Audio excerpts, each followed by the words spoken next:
भगवते वासुदेवाय नमः। बोलिए लक्ष्मी नारायण श्री विष्णु भगवान की जय। श्री तुलसी शालिग्राम भगवान की जय। प्रिय भक्तजनों, आज आश्विन मास कृष्ण पक्ष की इंदिरा एकादशी का व्रत है। पितृ पक्ष में पड़ने के कारण इस इंदिरा एकादशी को पितरों की सद्गति सुधारने वाली एकादशी भी माना जाता है। इस पुण्य प्रदायिनी पाप नाशिनी एकादशी का व्रत करने और इस व्रत कथा को सुनने से पितृ दोषों से मुक्ति मिलती है। मनुष्य मृत्यु के बाद यमलोक जाने से बच जाता है, ऐसा ब्रह्म वैवर्त पुराण में वर्णित है। 7 पीढ़ियों तक के पितरों को मोक्ष की प्राप्ति होती है और घर परिवार में सुख समृद्धि आती है। इंदिरा एकादशी के आने का उद्देश्य पितरों को नरक से मुक्ति दिलाने का होता है।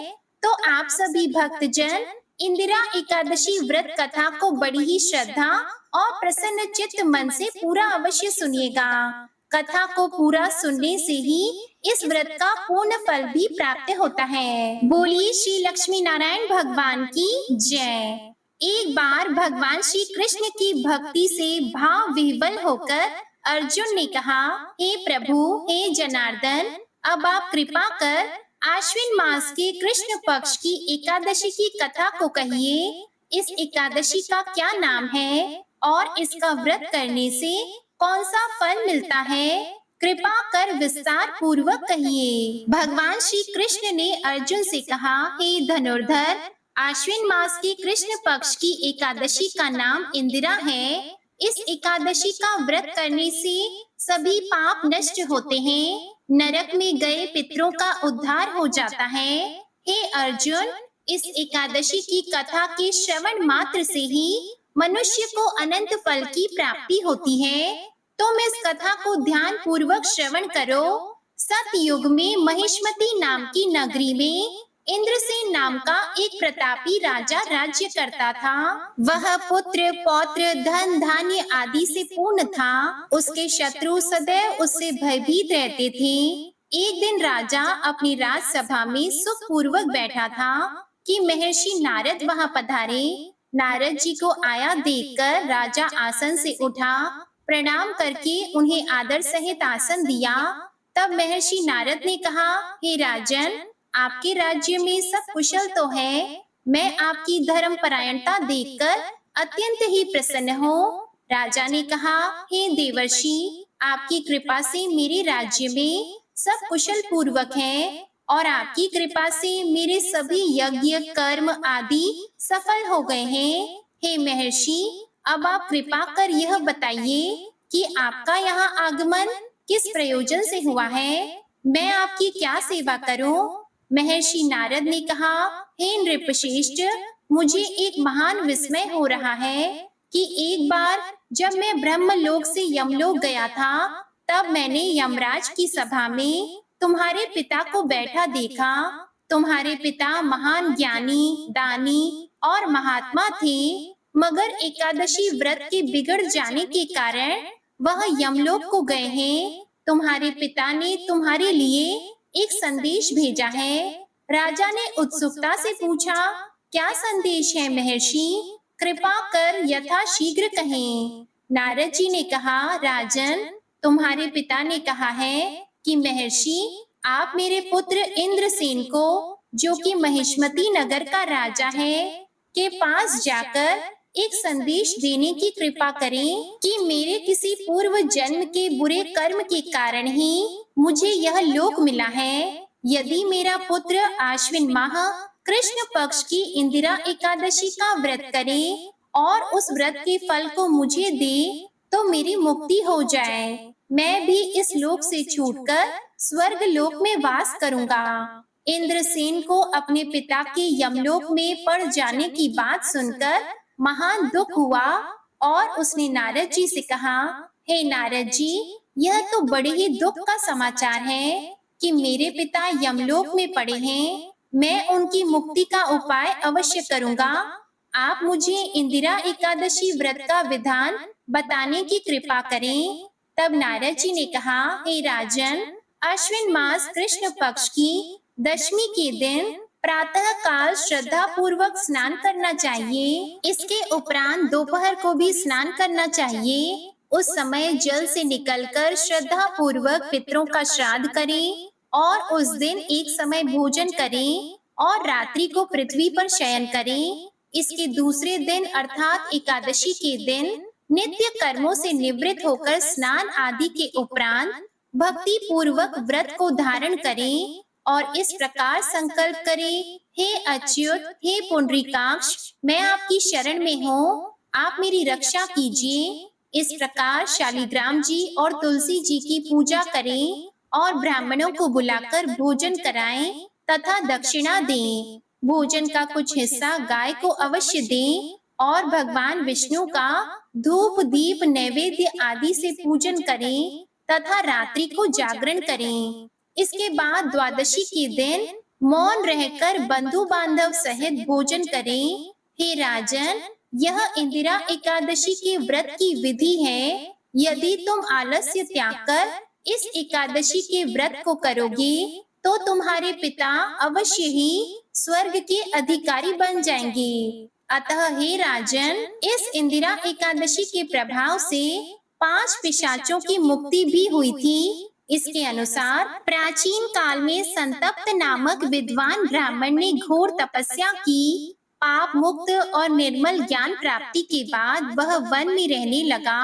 उसने सोचा कि सारा जीवन तपस्या में बीत गया, मैंने तो कभी तीर्थ यात्रा की ही नहीं, इसके बाद तो जीवन अधूरा है। इस विचार से वह तीर्थों के दर्शन को चल पड़ा। वह कभी अपने आश्रम या क्षेत्र से बाहर नहीं गया था, इसलिए वह मार्ग भूल गया और दोपहर हो गई। स्नान की इच्छा से वह सरोवर की खोज करता घने जंगल में पहुंचा। वन इतना घना था कि उसमें पक्षियों तक के लिए भी मार्ग कठिन था। हिंसक जीव जंतु, पिशाचों और राक्षसों से भरा पड़ा था। डरावने वन को देखकर वह भयभीत तो था, पर जल और फल की खोज में भीतर घुस गया।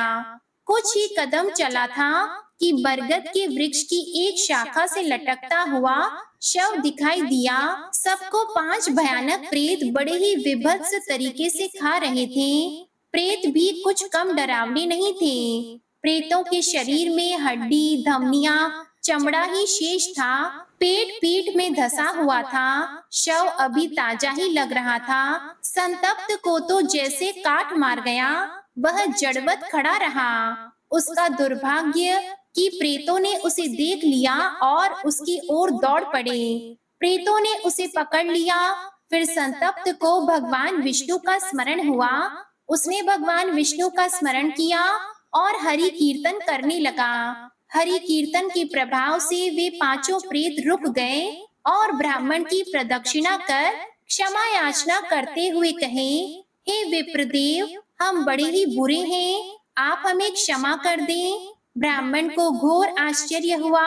उसने कहा, आप लोग कौन हैं? क्या मैं कोई सपना देख रहा हूँ या यह मेरे मन का भ्रम है? मैं कुछ भी समझ नहीं पा रहा हूँ। आप पहले तो मेरे साथ दुर्व्यवहार कर रहे थे, अचानक विनय भाव दर्शाने लगे। अचानक इस बदले व्यवहार का क्या कारण है? तब प्रेतों ने कहा, हम सब प्रेत हैं। पूर्व जन्म में अपने पापों के चलते हमें यह योनि भोगनी पड़ रही है। हमारा नाम आयुष्यत, सूचिमुख, शीघ्र, रोधक और लेखक है। संतप्त ने कहा, तुम्हारे नाम बड़े ही विचित्र हैं, यह निरर्थक नहीं हो सकते।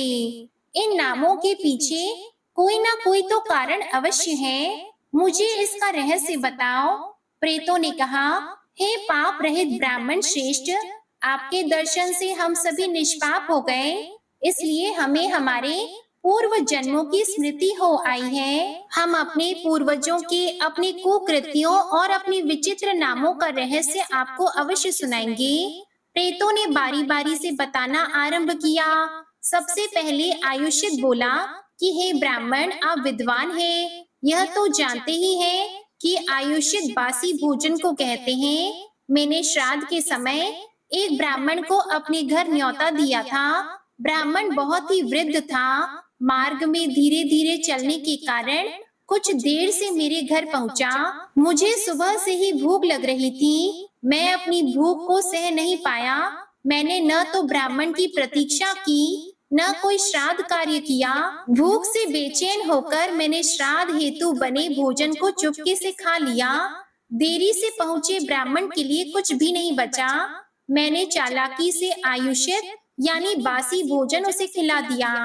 जानबूझकर किए गए इस पाप से मुझे इस प्रेत योनि की प्राप्ति हुई। ब्राह्मण को आयुष्यत भोजन देने के कारण मेरा यह नाम पड़ा। दूसरा प्रेत शुचिमुख बोला, मैं उस समय एक बलिष्ठ क्षत्रिय युवा था। एक ब्राह्मणी अपने 5 वर्षीय इकलौते पुत्र के साथ तीर्थ स्थान का लाभ लेने भद्रवती गई। मैं बड़ा दबंग और लुटेरा था। रास्ते चलते लोगों का सामान छीन लिया करता था। मैंने उस ब्राह्मणी के लड़के को जोर से मुक्का मारा। दोनों के वस्त्र और खाने का सामान छीन लिया। सर पर वार से चकराया लड़का अपनी माता से लेकर जल पीने लगा तो मैंने झपट लिया। भयानक झपट सुनकर बालक भय से बुरी तरह सहम गया। मैंने उसका जल पात्र उससे छीन लिया। उसमें थोड़ा सा ही जल बचा हुआ था। सारा जल मैंने ही पी लिया।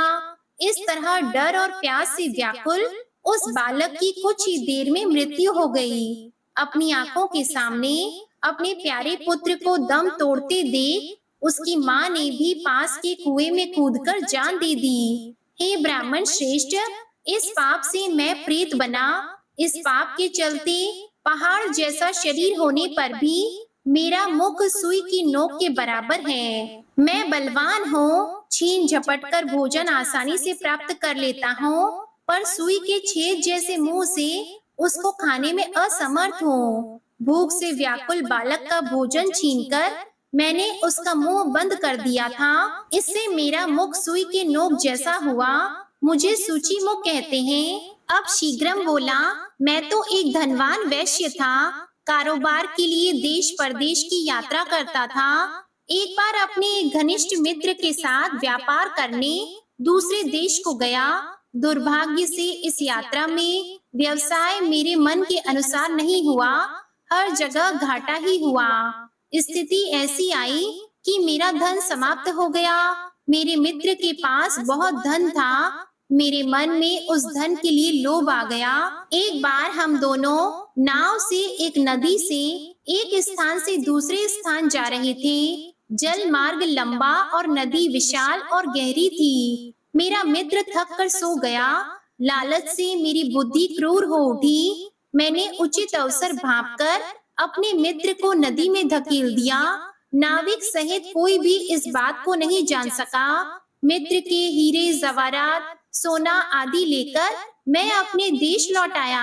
सारा सामान अपने घर में रखकर मैंने मित्र की पत्नी से जाकर कहा कि मार्ग में डाकुओं ने मेरे प्यारे मित्र को मारकर सब सामान छीन लिया।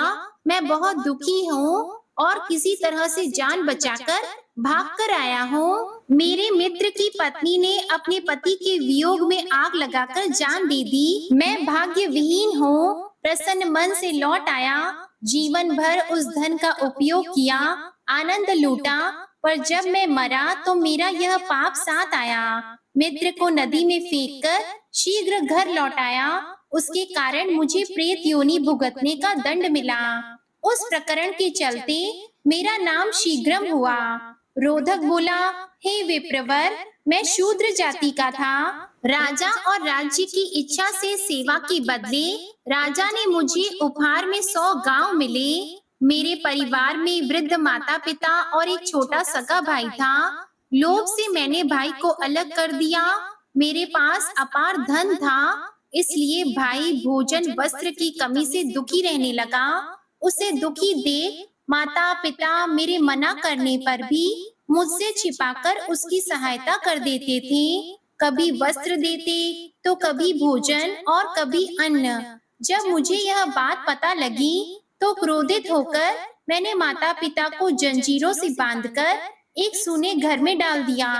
अकेलेपन और कष्ट से कुछ ही दिन के बाद वे भी जहर खाकर मर गए। माता पिता के मरने से छोटे भाई के पास कोई सहारा नहीं रहा। छोटा भाई भी भूख से व्याकुल इधर उधर भटकता हुआ मर गया। इस पाप से मुझे यह योनि मिली है। अपने माता पिता को बंदी बनाने और रोक कर रखने के कारण मेरा नाम रोधक पड़ा। लेखक बोला, मैं उज्जैन का ब्राह्मण था। लोग मेरी प्रतिष्ठा मानते थे क्योंकि मैं वहाँ के प्रसिद्ध और संपन्न मंदिर का पुजारी था। राजा भी कभी कभी उस मंदिर में पूजा को आते। उस मंदिर में सोने की बनी रत्न की मूर्ति, सोने की बनी रत्न से जड़ी हुई बहुत सी मूर्ति थी। उन रत्नों को देखकर मेरे मन में पाप आ गया। मैंने नुकीले लोहे से मूर्ति के नेत्रों से चमकते रत्न निकाल लिए। शत विक्षत और नेत्रहीन विरूपित मूर्ति बहुत ही विकृत दिखने लगी। संयोग से अगले ही दिन सुबह राजा उसी मंदिर में पूजा करने आ गया। मैं उस घटना से अनभिज्ञ जताते हुए वहीं पर था। शत विक्षत अंधी मूर्ति को देखकर राजा क्रोध से तमतमा उठा। राजा ने अपनी अंजलि में जल उठाकर प्रतिज्ञा की कि जिसने भी चोरी की है वह श्रेष्ठ ब्राह्मण ही क्यों न हो, उसको प्राण दंड देगा। यह सुनकर मैं बुरी तरह डर गया। मैंने रात में चुपके से राजा के महल में जाकर तलवार से उसका सिर काट दिया। चोरी के सामान के साथ मैंने उज्जैन छोड़ दिया। कोई नहीं जानता था कि किसकी मृत्यु कैसी होनी है। रास्ते में एक जंगल पड़ा, वहाँ बाघ ने मुझे मार डाला। नुकीले लोहे से प्रतिमा को छेदने और काटने का कार्य करने के कारण मैं नरक भोगने के बाद लेखक नामक प्रेत हुआ। ब्राह्मण ने कहा, मैं समझ गया कि तुम्हारे दुष्कर्मों के अनुसार ही तुम्हारे नाम पड़े हैं। मैं तुम सब के आचरण और आहार के बारे में जानना चाहता हूँ। तब प्रेतों ने बताया, जिस घर में श्राद्ध तर्पण भक्ति पूजन नहीं होती, अशुद्धि रहती है, हम उसके शरीर से मांस और रक्त चूसकर उसे पीड़ित करते हैं। मांस खाना, रक्त पीना ही हमारा आचरण है। मल और विभिन्न अभक्ष्य वस्तुएं ही हमारा भोजन है। हम सब अज्ञानी, तामसी और मंद बुद्धि हैं। जाने कैसे अचानक ही हमें अपने पूर्व जन्म की स्मृति हो गई। हमने कैसा व्यवहार किया, क्यों किया, हम नहीं जानते। इतना सुनने के बाद ब्राह्मण ने कहा, हे पिशाचों, मैं तुम्हारे पौत्र और पुत्रों के घर जाऊंगा और मैं उनसे आश्विन मास कृष्ण पक्ष में आने वाली इंदिरा एकादशी व्रत के बारे में कहूंगा, जिसे करने से तुम्हारा उद्धार हो जाएगा। यह सुनकर उन प्रेतों ने ब्राह्मण को प्रणाम किया। अब ब्राह्मण उनसे पता लेकर उन पांचों के घर गया और उन्हें सब कुछ बताया। उन प्रेतों के घर वालों ने अपने पूर्वज के निमित्त इंदिरा एकादशी का व्रत किया। इस प्रकार उन पांचों प्रेतों का उद्धार हो गया और वे स्वर्ग में गए। नारद जी इतना कहकर वहां से अंतर्ध्यान हो गए। नारद जी के कथन अनुसार राजा ने अपने बंधु और बांधवों सहित इंदिरा एकादशी का व्रत किया और व्रत के प्रभाव से आकाश से पुष्प वर्षा हुई और उस राजा का पिता गरुड़ पर सवार होकर विष्णु लोक गया। राजा इंद्रसेन भी एकादशी के व्रत के प्रभाव से निष्कंटक राज्य करके अंत में अपने पुत्र को सिंहासन पर बैठाकर स्वर्ग लोक को गया। भगवान श्री कृष्ण ने कहा, हे अर्जुन, मैंने यह इंदिरा एकादशी व्रत का महात्म्य कहा। इसके पढ़ने और सुनने से मनुष्य सब पापों से छूट जाते हैं और सब प्रकार के भोगों को भोगकर बैकुंठ को प्राप्त होते हैं। प्रेम से बोलिए भगवान श्री लक्ष्मी नारायण जी की जय। प्रिय भक्त जनों, आइए अब श्रवण करते हैं इंदिरा एकादशी के दिन सुनी जाने वाली पितरों को मोक्ष प्रदान करने वाली गीता के 11वें अध्याय की कथा। प्राचीन समय की बात है, दक्षिण भारत की तुंगभद्रा नदी के तट पर एक नगर में आत्मदेव नामक एक व्यक्ति रहता था, जो सभी वेदों में पारंगत था। उसकी पत्नी का नाम धुंधली था। धुंधली बहुत ही सुंदर लेकिन स्वभाव से क्रूर और झगड़ालू थी। घर में सब प्रकार का सुख था, लेकिन वह व्यक्ति अपनी पत्नी से दुखी था। साथ ही साथ उसे कोई संतान का सुख भी नहीं मिल रहा था। वह चिंता में रहता था कि यदि उम्र ढल गई तो फिर संतान का मुख देखने को नहीं मिलेगा, और तो और आस पड़ोस के लोग भी उसे ताना देते। जो भी उसके घर से गुजरता था उसे धिक्कार की नजर से देखता था। यह सब सोचकर उसने बड़े दुखी मन से अपने प्राण त्यागने के लिए वन में चला गया। वन में एक तालाब में कूदने ही वाला था कि तभी एक सन्यासी ने उसे देखकर पूछा, हे ब्राह्मण, कहो तुम्हें ऐसी कौन सी भारी चिंता है जिसके कारण तुम प्राण त्याग रहे हो? आत्मदेव ने कहा, ऋषिवर, मैं संतान के लिए इतना दुखी हो गया हूँ कि मुझे अब अपना जीवन निष्फल लगता है। संतानहीन जीवन को धिक्कार है और मैंने जिस गाय को पाल रखा है वह भी बांझ है। यह तो ठीक है, मैं जो पेड़ लगाया हूँ उस पर भी फल फूल नहीं उगते। मैं घर में जो फल खाता हूँ वह भी बहुत ही जल्दी सड़ जाता है। इन सब बातों से दुखी हो चुका हूँ। ऐसा कहकर व्यक्ति रोने लगा। तब संत उसकी बात सुनकर उसके ललाट की रेखाओं को देखा। रेखाओं को देखकर उसने कहा, हे ब्राह्मण, कर्म की गति बहुत प्रबल है, वासना को छोड़ दो। सुनो, मैंने तुम्हारा भाग्य देख लिया है। इस जन्म में तो क्या, अगले 7 जन्मों तक तुम्हारी कोई संतान किसी भी प्रकार से नहीं हो सकती। तब ब्राह्मण ने कहा कि फिर मुझे प्राण त्याग देने दीजिए, किसी यत्न से मुझे पुत्र प्राप्ति का मार्ग बताइए। तो वह अपनी झोली से एक फल निकालकर कहता है कि अच्छा ठीक है, तुम यह फल ले लो और इसे अपनी पत्नी को खिला देना, इससे उसके एक पुत्र होगा। मगर उस सन्यासी ने कहा, इस फल को अपनी स्त्री को तो खिलाना, लेकिन उसे सात्विक जीवन जीने के लिए कहना। पूरे 1 साल तक उसे सात्विक जीवन जीना होगा। उसे सादा स्वच्छ भोजन करना होगा, चटपटा भोजन नहीं करना है। उसे चटाई बिछाकर सोना होगा, भगवान का भजन कीर्तन करना होगा, तभी उसका पुत्र तेजस्वी और विद्वान बनेगा।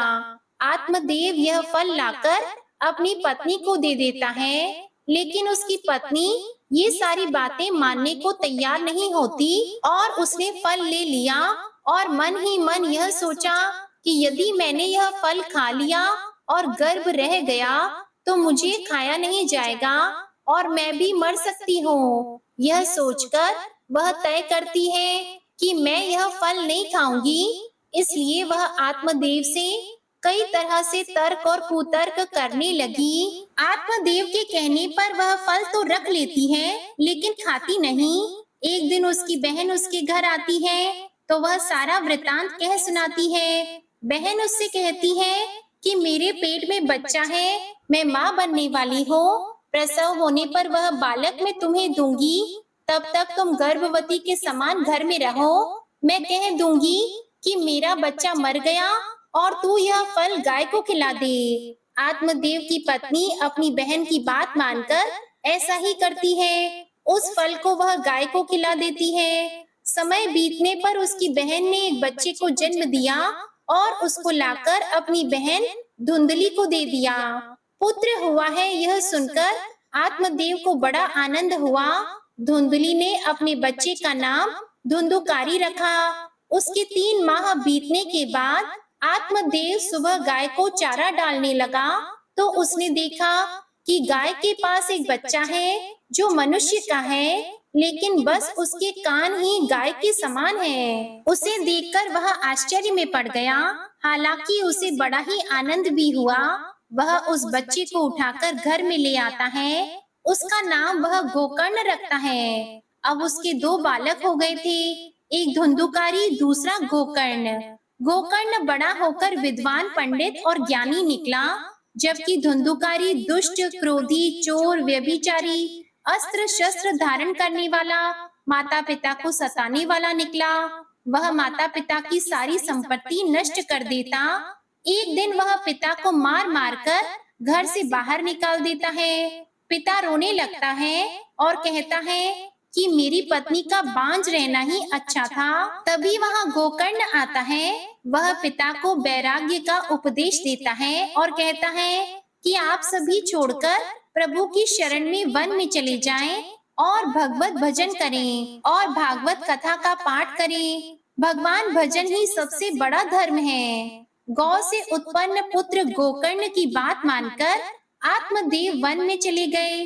बाद में उसकी पत्नी धुंधली को धुंधुकारी सताने लगा, तो वह कुएं में कूदकर आत्महत्या कर लेती है। तब धुंधुकारी अपने घर 5 वेश्याओं को लेकर आता है। माता पिता के चले जाने के बाद धुंधुकारी और भी ज्यादा बिगड़ जाता है। उसे रोकने टोकने वाला कोई नहीं रहता। तब धुंधुकारी 5 वेश्याओं के साथ रहने लगता है। वेश्याएं उसे अपने तरीके से संचालित करती थी। धुंधुकारी उन वेश्याओं के लिए ही धन जुटाने लगा। वह उनके लिए डाका डालता, चोरी करता। बाद में वे वेश्याएं सोचने लगी कि यदि एक दिन यह पकड़ा गया तो राजा इसके साथ हमें भी दंड देगा। यह सोचकर वे वेश्याएं सोते हुए धुंधुकारी को रस्सी से बांधकर उसका गला दबाने का प्रयास करती हैं। जब वह गला दबाने से भी नहीं मरता, तो वे सभी मिलकर उसे दहकते अंगारे में डाल देती हैं। वहां वह तड़प तड़प कर मर जाता है। बाद में उसे गड्ढा खोदकर गाड़ दिया जाता है। और फिर क्या था, वे वेश्याएं घर का सारा कीमती सामान लेकर और सभी लूटे हुए गहनों को लेकर वहां से भाग जाती हैं। मरने के बाद धुंधुकारी भयंकर दुख झेलने और कर्मों के कारण एक प्रेत बन जाता है। प्रेत बनने के बाद भूख और प्यास से वह व्याकुल हो जाता है। रह रह कर चिल्लाता है, क्योंकि उसे अंगारों से जलाया गया था, इसलिए उसकी अनुभूति उसे अभी भी सता रही थी। उसे लगता था कि अभी भी मेरा शरीर जल रहा है। एक दिन उसका भाई गोकर्ण उसके गांव में कथा करते हुए आता है। गोकर्ण सबसे नजरें बचाते हुए अपने पुश्तैनी मकान में सोने चला गया। अपने ही घर में अपने भाई को सोया हुआ देखकर धुंधुकारी खुश हो जाता है और आवाज लगाता है। गोकर्ण यह आवाज सुनकर पूछता है कि तुम कौन हो? धुंधुकारी कहता है, मैं तुम्हारा भाई हूँ। मेरे को कर्मों की गिनती नहीं की जा सकती। इसी से प्रेत योनि में पड़ा यह दुर्दशा भोग रहा हूँ। भाई, तुम दया करके मुझे इस योनि से छुटकारा दिलाओ, मुझे प्रेत योनि से मुक्त कराओ। गोकर्ण ने कहा, मुझे बड़ा आश्चर्य हो रहा है कि मैंने तुम्हारे लिए विधि पूर्वक गया जी में श्राद्ध किया, फिर भी तुम प्रेत योनि से मुक्त कैसे नहीं हुए? मैं कुछ और उपाय करता हूँ। कई उपाय करने के बाद भी जब कुछ नहीं हुआ, तो अंत में वह सूर्य देवता से पूछता है। सूर्य देवता कहते हैं कि केवल श्रीमद् भागवत कथा सुनने से मुक्ति हो सकती है, इसलिए तुम सप्ताह पारायण करो, साप्ताहिक भागवत कथा सुनाओ। तब गोकर्ण व्यास गद्दी पर बैठकर कथा कहने लगा। देश गांव से बहुत लोग कथा सुनने आने लगे। इतनी भीड़ हो गई कि सब आश्चर्य करने लगे। तब वह प्रेत भी वहां आ पहुंचा। वह इधर उधर स्थान ढूंढने लगा। इतने में उसकी दृष्टि एक सीधे रखे 7 गांठ के बांस पर पड़ी। वह वायु रूपी उसमें जाकर बैठ गया। जब शाम को कथा को विश्राम दिया गया, तो एक बड़ी विचित्र बात हुई। सबके देखते देखते बांस की एक गांठ तड़ तड़ करती फट गई। इसी प्रकार 7 दिनों में 7 गांठें फट गई और 12 स्कंद सुनने से पवित्र होकर धुंधुकारी एक दिव्य रूप धारण करके सामने खड़ा हो गया। उसने भाई को प्रणाम किया। तभी बैकुंठवासी पार्षदों के साथ एक विमान उतरा। धुंधुकारी विमान पर चढ़ गया। उस पार्षद को देखकर उसने गोकर्ण से कहा, भगवान के प्रिय पार्षदों, यहाँ अनेकों शुद्ध हृदय श्रोतागण हैं। अब उनके लिए एक साथ बहुत से विमान क्यों नहीं आए? यहाँ सभी ने समान रूप से कथा सुनी, फिर फल सिर्फ मुझे क्यों दिया? तब भगवान के पार्षदों ने कहा, श्रवण सबने सामान्य रूप से किया, किंतु तुम्हारे जैसा मनन किसी ने नहीं किया। इस प्रेत ने 7 दिन तक सुने हुए विषय का खूब मनन भी किया। यह कहकर वे पार्षद बैकुंठ को चले गए। अब माता पिता को कष्ट देने वाला, शराब पीने वाला, वैश्यागामी आदि पुरुष प्रेत योनि को प्राप्त कर अंत काल तक भटकते रहते हैं। अब न तो गोकर्ण की तरह कथा सुनने वाले हैं और न सुनाने वाले। धुंधुकारी को उसके पापों की सजा तो मिली ही, साथ ही उसने प्रेत योनि में रहकर भी सजा भुगती। बाद में जब उसे पछतावा हुआ, तो भागवत कथा सुनकर मन निर्मल हो गया। निर्मल मन से उसके सारे संताप नष्ट हो गए। प्रेम से बोलिए भगवान श्री लक्ष्मी नारायण जी की जय। ओम नमः शिवाय। तो आइए अब आपको सुनाते हैं एकादशी माता की कथा। एक बार एक बूढ़ी माँ ने एकादशी का व्रत रखा। बड़ा ही भक्ति भाव से पूजा अर्चना की। उन्हें वृद्धावस्था में क्या बाधा थी। वह तो अपने पुत्र पौत्रों की सुख सुविधा के लिए व्रत किया करती थी। वह दिन भर तो जरा कठोर मन से अपनी प्यास को रोके रही और दिन में ब्राह्मणों को मिट्टी के पात्र में भरकर पानी और ऋतु फल दान दिए। डोना भर भर के चीनी और दही का वितरण किया। उन्हें गर्मी के कारण बहुत बेचैनी हो रही थी। इस कारण वे बहुत देर तक पानी में पड़ी रही, मुंह धोती रही। तब कहीं थोड़ा बहुत धैर्य बंध पाया।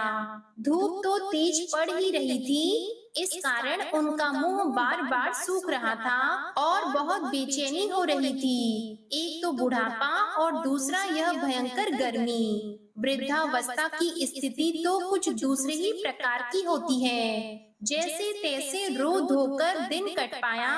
अब पहाड़ सी रात सामने थी, उनका कटना बड़ा ही कठिन दिखाई दे रहा था। खटिया पर पड़े पड़े शांति नहीं मिल रही थी। वे बार बार करवट बदल रही थी। अनेक बार वे बाहर जाती और भीतर आती। उन्हें घर के अंदर शांति नहीं थी। वे खटिया पर पड़ी पड़ी एकादशी माता का स्मरण कर रही थी। वे कहती रही कि हे माता जी, आप मेरी लाज रखिएगा, आप ही मुझे शांति दीजिएगा, जिससे मैं यह व्रत कर सकूं और यह पहाड़ सी रात शांति पूर्वक व्यतीत हो सके। प्यास के कारण बूढ़ी माँ की बेचैनी तो बढ़ती ही जा रही थी। उन्होंने धैर्य रखने का बहुत प्रयास किया, किंतु सहनशीलता की सीमा टूट गई और वे घबराकर एकदम चिल्ला उठी। बोली कि बचाओ बचाओ। अम्मा का चिल्लाना सुनकर परिवार भर के नर नारी, बच्चे और पड़ोसी एकत्रित होकर बूढ़ी अम्मा की खटिया के समीप पहुंच गए। सबने पूछा कि अम्मा जी, आपको क्या हुआ?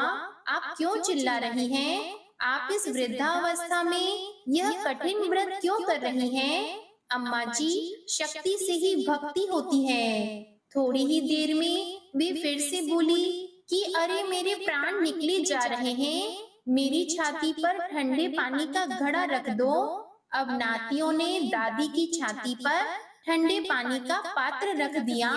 तब उन्हें कहीं थोड़ा बहुत आराम मिला और थोड़ी देर के लिए उन्होंने अपनी आंखें बंद कर ली। अब एकादशी माता ने सोचा कि यह बूढ़ी अम्मा है तो बहुत कठोर, जरा जाकर उसकी परीक्षा लेनी चाहिए। वे आधी रात को मुर्गा बनकर टेर लगाने लगी। मुर्गा की आवाज सुनकर दादी जल्दी से उठी और बाहर जाकर आसमान की ओर देखा।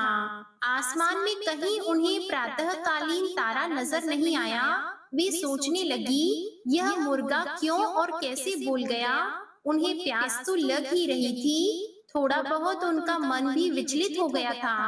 अंत में उन्होंने दृढ़ निश्चय कर लिया कि मैं अब व्रत को करके ही छोड़ूंगी, चाहे भले ही मेरे प्राण क्यों न निकल जाएं। यह सोचकर फिर वे खटिया पर शिथिल होकर लेट गईं। थोड़ी देर में एकादशी माता ने उनकी फिर से परीक्षा लेनी चाहिए। एक छोटी सी बालिका एक ग्लास में शरबत लेकर उनके सिरहाने आकर खड़ी हो गई और जोर से बोली, दादी जी, सवेरा हो गया है, आप हाथ मुंह धोकर शरबत पी लीजिए। पहले तो शरबत का ग्लास देखकर उनका मन मचल उठा, किंतु अचानक व्रत का स्मरण हो आया और उन्होंने सोचा कि मैं किसी भी प्रकार से अभी शरबत नहीं पी सकती हूँ, और वे शांति पूर्वक अपनी खटिया पर लेट गईं। फिर थोड़ी ही देर में उन्हें ऐसा लगा जैसे किसी ने उन्हें पानी के कुएं में पटक दिया हो। वे बड़ी देर तक हाथ पैर चलाती रही, किंतु उन्होंने अपने मुंह में एक बूंद भी पानी जाने नहीं दिया।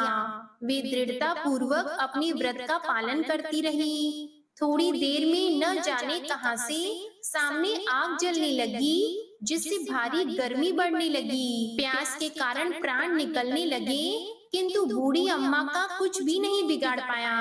वे जहाँ की तहाँ मुस्कुराती हुई बैठी रही। थोड़ी ही देर में बाहर प्रकाश दिखाई देने लगा। ऐसा लगा जैसे सवेरा हो गया हो। बूढ़ी अम्मा ने जब बाहर निकलकर देखा तो समझ गई अभी सवेरा होने में 3-4 घंटे की देरी है। यह जानकर वे शांति पूर्वक इधर उधर घूमने लगी। फिर एकादशी माता यह बात अच्छी तरह से समझ गई कि यह बूढ़ी अम्मा किसी भी प्रकार से अपने व्रत से नहीं टल सकती हैं। वे उनके सत्य व्रत को अच्छी तरह से समझ गईं। अब सवेरा होते ही बूढ़ी माता ने स्नान किया, भगवान का पूजा पाठ किया, एकादशी की कथा सुनी, ब्राह्मणों को दक्षिणा देकर भोजन कराया। तब कहीं जाकर उन्होंने व्रत का पारण करके जल ग्रहण किया। कन्याओं को भोज कराने के बाद अम्मा ने स्वयं भोजन किया। उस श्रेष्ठ व्रत के प्रभाव से बूढ़ी अम्मा की आयु में वृद्धि हो गई। उनका घर परिवार हरा भरा हो गया। अब उनको कोई अभाव नहीं रहा।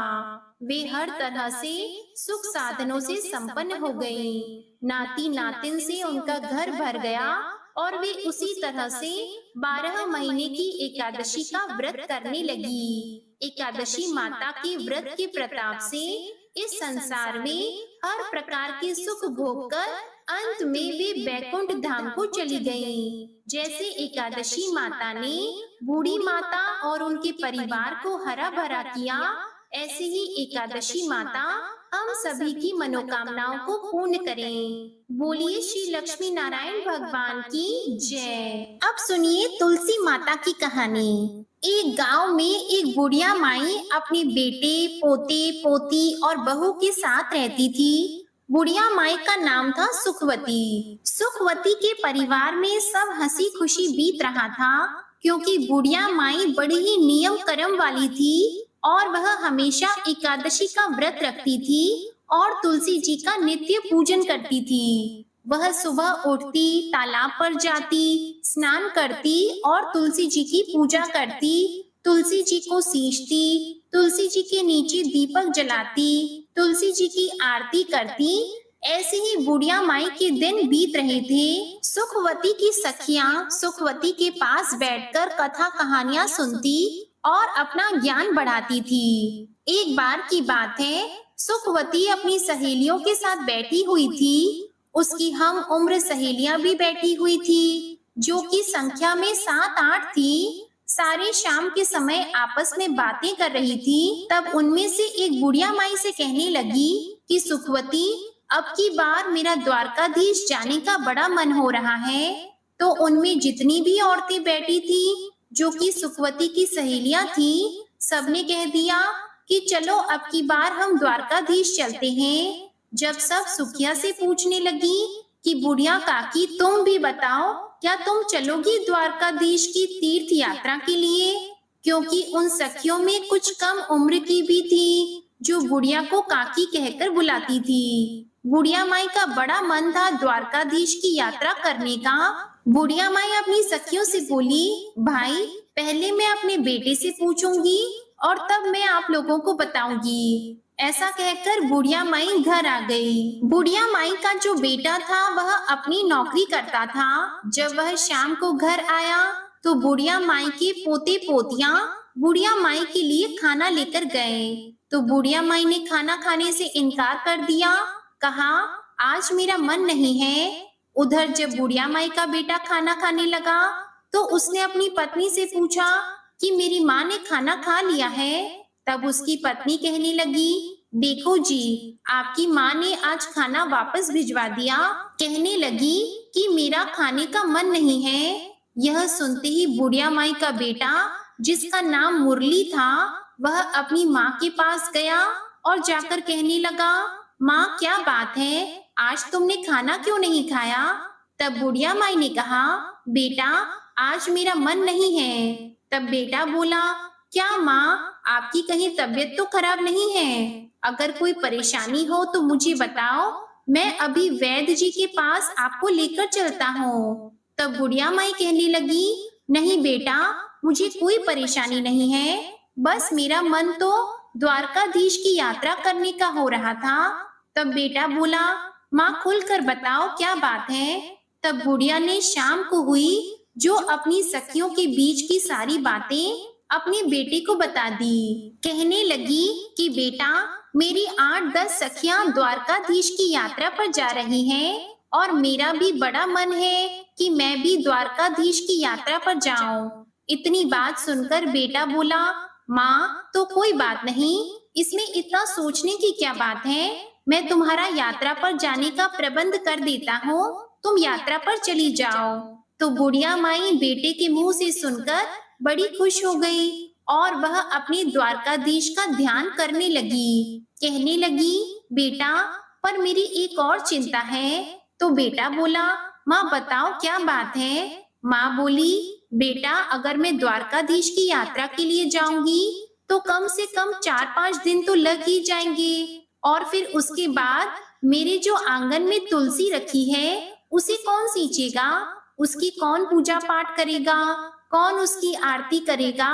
तब बेटा बोला, माँ तुम चिंता मत करो, वह सब तुम्हारी बहू कर लेगी। मैं उससे बोल दूंगा, वह तुम्हारी तुलसी जी की पूजा कर लेगी। अब बुढ़िया माई निश्चिंत हो गई और कहने लगी, ठीक है बेटा। और अगली सुबह बुढ़िया माई की द्वारकाधीश जाने की तैयारियां होने लगी। बुढ़िया का बेटा अपनी पत्नी से बोला, सुनो, मेरी माँ द्वारकाधीश की यात्रा पर जा रही है, इसलिए मेरी माँ के लिए काजू बादाम के अच्छे से लड्डू बना दो ताकि रास्ते में मेरी माँ को कोई परेशानी ना हो। अब जो बुढ़िया की बहू थी वह मन में सोचने लगी, मुझे तो एक दिन के लिए भी मायके जाने नहीं देते, इनके काम बिगड़ते हैं। और अब देखो बुढ़िया माई आराम से 4-5 दिन की यात्रा के लिए जा रही है। चलो यात्रा के लिए जा रही है वह तो ठीक है, अब इनकी पूजा पाठ का काम भी यह मुझे सौंप कर जा रही है। बुढ़िया की बहू कुछ कह तो नहीं पा रही थी, लेकिन उसने मन ही मन एक साजिश रची। वह अपने पति से बोली, ठीक है, मैं माँ के लिए गोंदगिरी और बादाम काजू के लड्डू बना दूंगी और उन्हें एक डब्बे में भर के माँ जी को दे दूंगी। बेटा तो अपना सुबह नौकरी पर चला गया और जो बुढ़िया की बहू थी उसने जो तुलसी जी का गमला था जिसमें तुलसी लगी हुई थी, उसमें से उसने तुलसी जी को जड़ से उखाड़ लिया और जड़ समेत उसे एक पीतल के डिब्बे में भर दिया और अपनी सासू माँ को थैले में रखकर दे दिया। बोली, लो माँ जी, इसमें गोंदगिरी के काजू बादाम के लड्डू हैं, आप इन्हें रास्ते में खा लेना। और बुढ़िया माई अपने बेटे बहुओं को आशीष देती हुई तीर्थ यात्रा के लिए निकल पड़ी। चलते समय अपनी बहू से बोली, बेटी मेरी तुलसी जी का ध्यान रखना। तो बहू बोली, ठीक है माँ जी, आप बेफिक्र होकर जाइए। अब बुढ़िया माई ने तो आशीर्वाद की झड़ी लगा दी कि बहू ने तो मुझे काजू बादाम के लड्डू बनाकर दिए हैं। कहने लगी, दूधो नहाओ पूतो फलो, लाखों में बैठो करोड़ों में उठो, दिन दुनी रात चौगुनी तरक्की करो।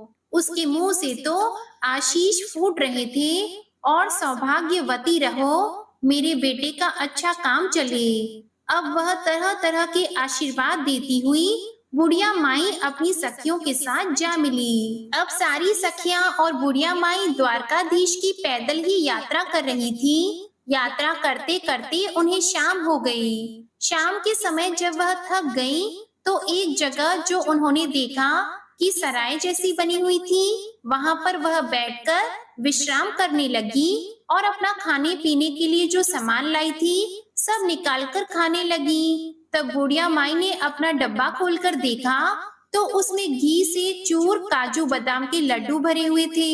बुढ़िया माई ने आधा लड्डू खुद खाया और आधा लड्डू सब सखियों में भी बांट दिया और भगवान का भोग भी मन ही मन लगा दिया। अब सब सखियां कहने लगी, अरे सुखवती, तुम्हारी बहू तो बड़ी अच्छी है, देखो तुम्हारी बहू तुम्हारा कितना ख्याल रखती है। तुम्हारी बहू ने तुम्हारे लिए घी और काजू बादाम के लड्डू बनाकर दिए और एक हमारी बहू है जिसने देखो तेल के पराठे बना के दिए। तब दूसरी बुढ़िया बोली, अरे मेरी बहू ने तो सूखी रोटियां दी हैं। तीसरी औरत कहने लगी, अरे मेरी बहू ने तो यह देखो मिर्च और रोटियां दी हैं। और फिर ऐसे ही सब अपनी अपनी आपस में कहने लगी। सुखवती के मन में से जो बेटा बहू के लिए आशीर्वाद निकलने लगे, क्योंकि आज उसे अपने अंदर बड़ा ही गर्व महसूस हो रहा था कि उसके बेटे बहू उसकी कितनी परवाह करते हैं। उसे अपने बेटे बहू पर बड़ा प्यार आया। वह अपने पोता पोती बेटे बहुओं को मन ही मन आशीष की झड़ी लगा रही थी और भगवान द्वारकाधीश के गुण गा रही थी और तुलसी माता को याद कर रही थी। चलते चलते अब वह सारी सखियां द्वारकाधीश पहुंच गईं। जब वह द्वारकाधीश पहुंची तो शाम का समय हो रहा था। तो वहां पर बहुत लंबी भीड़ लगी हुई थी। लंबी लाइन लगी हुई थी द्वारकाधीश जी के दर्शन के लिए। तो बुढ़िया माई मन ही मन सोचने लगी कि हे प्रभु जी, इतनी लंबी भीड़ है, अगर मुझे आपके दर्शन नहीं हुए और पट बंद हो गए तो मेरा आना तो यहाँ व्यर्थ हो जाएगा। तभी बुढ़िया माई द्वारकाधीश से मन ही मन अपनी जो प्रार्थना कर रही थी कि हे प्रभु, एक बार जीवन में मुझे दर्शन दे दो। मैं बड़ी दूर से आपके दर्शन के लिए पैदल चलकर आई हूँ। हे प्रभु, आपके दर्शनों की प्यासी हूँ। अब जैसे ही बुढ़िया माई ने आंख खोली तो देखा एकदम से चमत्कार हो गया। वह तो लाइन में सबसे आगे खड़ी थी और द्वारकाधीश जी के सामने। बुढ़िया माई की तो हैरानी का ठिकाना नहीं रहा।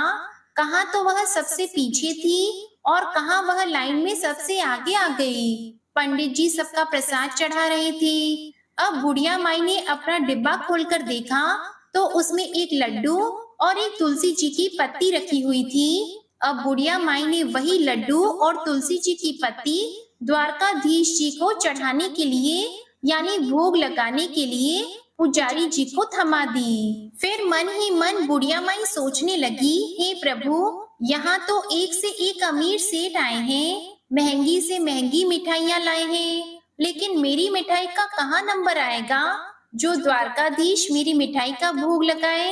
अब वह मन ही मन भगवान को याद कर रही थी, हे प्रभु, मेरा भी जो लड्डू का भोग लगाओ और मुझे निहाल करो। अब बुढ़िया माई ने आंखें खोली तो उसकी आंखें आश्चर्य से फैल गईं, क्योंकि द्वारकाधीश के हाथ में जो लड्डू था यह वही लड्डू था जो बुढ़िया माई ने भोग लगाने के लिए दिया था और ठाकुर जी के हाथ में वही तुलसी जी की पत्ती थी। अब तो बुढ़िया माई बड़ी प्रसन्न हुई। वह तो गदगद हो गई कि प्रभु ने मेरा भोग स्वीकार कर लिया। तभी जो द्वारकाधीश जी के पुजारी थे वह सबको प्रसाद दे रहे थे, तो उसने बुढ़िया माई को भी प्रसाद दिया। बुढ़िया माई ने वह प्रसाद अपने पल्लू में ले लिया और हाथ जोड़ लिए। फिर उस प्रसाद को सोचने लगी, यह प्रसाद मैं घर लेकर जाऊंगी, अपनी बहू बेटे पोते पोतियों के साथ मिलकर इसका जो भोग लगाएंगे और सब ग्रहण करेंगे, क्योंकि यह द्वारकाधीश जी का आशीर्वाद है। यह सोचकर उसने उस पीतल के डिब्बे में वह जो भोग था जो पुजारी ने प्रसाद दिया था, उस प्रसाद को बुढ़िया माई ने रख लिया और बाहर आ गई। बाहर आकर काफी देर तक वह अपनी सखियों का इंतजार करने लगी। जब काफी देर बाद उसकी सखियां आई तो कहा, अरे बड़ी घबराहट हो रही है, बड़ी भीड़ थी, हमें तो सही से दर्शन भी नहीं हुए द्वारकाधीश के। इतना चलकर आए हैं, इतनी धक्का मुक्की, लेकिन हमें तो दर्शन नहीं हुए। कोई कहती, अरे मुझे तो थोड़ा थोड़ा सा हुए, बड़ी भीड़ थी। सब अपनी अपनी परेशानियां गिना रहे थे और बुढ़िया माई मन ही मन मुस्कुरा रही थी। वह कहने लगी, मुझे तो द्वारकाधीश के बहुत अच्छे से दर्शन हुए और मेरा तो भगवान ने प्रसाद भी ग्रहण किया। इस तरीके से अब वह सारी सखियां अपने द्वारकाधीश की यात्रा करके अपने गांव के लिए वापस चल दी। घर पहुंचने पर बुढ़िया माई ने अपने बेटे बहू को आवाज लगाई। बेटा अंदर से आया और माँ के पैर छुए। बेटा को माँ ने बहुत ही आशीर्वाद की झड़ी लगा दी। जुग जुग जियो मेरे लाल, मेरी यात्रा बड़ी सफल रही। और कहने लगी, अरे बेटा, बहू दिखाई नहीं दे रही, क्योंकि बेटा हाथ में पानी का गिलास लेकर आया था कि माँ लो पानी पियो और आराम से बैठ जाओ। पानी का गिलास जब बेटा लेकर खड़ा था तो बुढ़िया माई पूछने लगी, बेटा बहू कहाँ गई? तब बेटा बोला, माँ, मैंने उसे घर से निकाल दिया। माँ कहने लगी, बेटा, यह तूने क्या अनर्थ कर दिया। मेरे जाने के बाद मैं तो 4-5 दिन की यात्रा पर गई और तूने पीछे से बहू को घर से निकाल दिया। ऐसा क्या हुआ जो तूने मेरी बहू को निकाल दिया? मेरी बहू तो बड़ी गुणी है। तब वह बेटा कहने लगा, माँ, जो तेरी बहू है उसने तेरे साथ बड़ा छल किया। मैंने उसे गोंद और बादाम काजू के लड्डू बनाने के लिए बोला था कि मेरी माँ यात्रा पर जा रही है, और उसने आंगन में लगी तुलसी को उखाड़कर उसकी जड़ समेत ही उसे जो पीतल के डब्बे में भरकर तुम्हें दे दिया। अब बुढ़िया माई कहने लगी, अरे बेटा, मैंने तो डिब्बा खोलकर देखा था, उसमें तो काजू बादाम के ही लड्डू थे, और मैंने खाए भी और अपनी सखियों को भी खिलाए। तब वह कहने लगा, नहीं माँ, उसने जो यह साजिश रची थी। जब मैं तुलसी जी की पूजा के लिए बोला तो आंगन में तुलसी नहीं थी। तब मैंने उसे सख्ती से पूछा तो उसने मुझे सारी बात बताई कि उसने जलन में आकर मेरी माँ यात्रा के लिए जा रही है और मुझे मायके नहीं भेजती, इसलिए उसने तुलसी जी को उखाड़कर आपके डब्बे में भर दिया। अब बुढ़िया माई ने कहा, बेटा, कोई बात नहीं, बहू ने ऐसा किया, चलो उसकी गलती है, लेकिन उसी के कारण तो मुझे द्वारकाधीश के दर्शन हुए। मेरे साथ तो बेटा इतने चमत्कार हुए कि मैं क्या गुणगान करूं। मैं तो भीड़ में सबसे पीछे खड़ी थी, तभी द्वारकाधीश की कृपा से भीड़ में सबसे आगे हो गई। और तो और बेटा, मेरे जो डब्बे में एक तुलसी जी का पत्ता और एक लड्डू था, शायद तुलसी माता की कृपा से ही वह तुलसी जो लड्डुओं में बदल गई थी, और एक पत्ता मेरे इसलिए छोड़ दिया था कि मैं भगवान का भोग लगाऊं, क्योंकि द्वारकाधीश को, ठाकुर जी को तो बिना तुलसी के पत्ते का भोग लगाया ही नहीं जाता, इसलिए उन्होंने मेरा भोग स्वीकार किया था, क्योंकि उस पर तुलसी दल भी था। अब तो बेटा, मेरी बहू ने चाहे कुछ भी किया, मुझे तो बहू की वजह से ही यह सब चमत्कार हुए हैं और ठाकुर जी के इतने अच्छे दर्शन हुए हैं। मैं तो द्वारकाधीश के दर्शन करके निहाल हो गई। बेटा, तू अभी जा, बहू मायके में होगी, उसे लेकर आ। अब बेटा अपनी माँ की बात को क्या टालता, बेटा चल दिया अपनी पत्नी को लेने मायके और अपनी पत्नी को लेकर आ गया। जब बहू मायके से घर आई तो अपनी सासू माँ के पैरों में पड़ गई और माफी मांगने लगी। तब बुढ़िया माई ने कहा, अरे बहू, मैंने तो तुझे कब का माफ कर दिया, तेरी वजह से तो मुझे भगवान के दर्शन हुए। अगर तू ऐसा ना करती तो पता नहीं मुझे भगवान के दर्शन होते भी या नहीं। मैंने तुझे माफ कर दिया, लेकिन हाँ, अगर तुझे माफी मांगनी है तो एकादशी माता और तुलसी माता से मांग। अब बहू ने तुलसी माता से माफी मांग ली और फिर सास को याद आया, अरे मैं तो द्वारकाधीश से तुम्हारे लिए प्रसाद लेकर आई थी, याद भी क्या आया।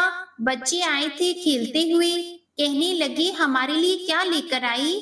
तो दादी माँ बोली, अरे बच्चों, मैं सबके लिए वहाँ से द्वारकाधीश का प्रसाद लाई हूँ, सब थोड़ा थोड़ा मिल बांट कर खाएंगे। अब जैसे ही बुढ़िया माई ने अपने थैले में से वह पीतल का डिब्बा निकाला, उसमें से वह प्रसाद निकालने लगी, तो उसमें से जो लड्डू था वह उसमें नहीं था, लेकिन डिब्बा पूरा हीरे मोतियों से भरा हुआ था। यह देखकर बुढ़िया की बेटे बहू की आंखें आश्चर्य से फैल गईं। वह कहने लगी, बेटा, इसमें तो मैंने लड्डू रखा था, पता नहीं कहां से इसमें इतना सारा हीरे मोती और सोने चांदी आ गए।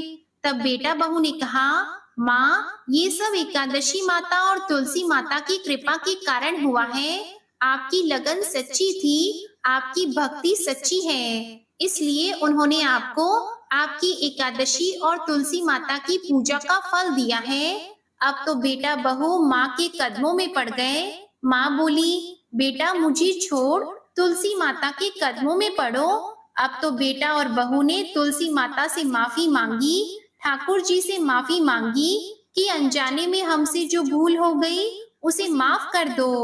अब तो बेटा बहू भी अपनी माँ की तरह एकादशी का व्रत रखने लगे और तुलसी जी को सींचने लगे, तुलसी जी की पूजा करने लगे। इस तरह से अब उनके खुशी खुशी से दिन बीतने लगे। बुढ़िया माई जब तक जीवित रही, उसने तुलसी माता की पूजा को नहीं छोड़ा और एकादशी का व्रत भी नहीं छोड़ा।